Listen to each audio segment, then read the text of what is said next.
कि जब जब पकड़ी ला कलैया तो भाग जालू छटक के। ये करे जा कि अरे जब जब पकड़ी ला कलैया तो भाग जालू छटक के। अरे यादव अरे पगली जैया बेटा जी भी गलिया में तैया डाल देव रंगवा पटक के।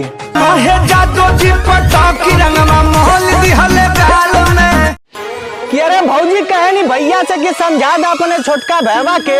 अरे नमो छाइल ना आइल वही दाढ़ी कि हमार भौजी कहे नी भैया से समझा दा अपने छोटका भैया के।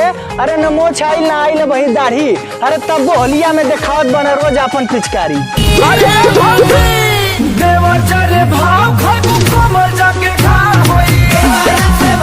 कि अरे जीजा के तोहरा भाई हई हक हमरो आधा बा।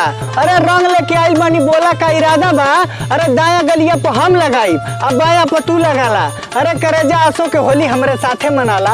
आवतानी खेले खातिर रंगवा वीर पर साल जैसन हाल करे हो ना फिर। कि भैया के उसाली अरे बना ले तोहके मेहर। ए करे जा कि भैया के उसाली बना ले तोहके मेहर। अरे आई फागुन का महीना आ गइल हो बतावा रंगवा डलवैबू के हर जीजा तोहर रंग मारा चाइले खला दे।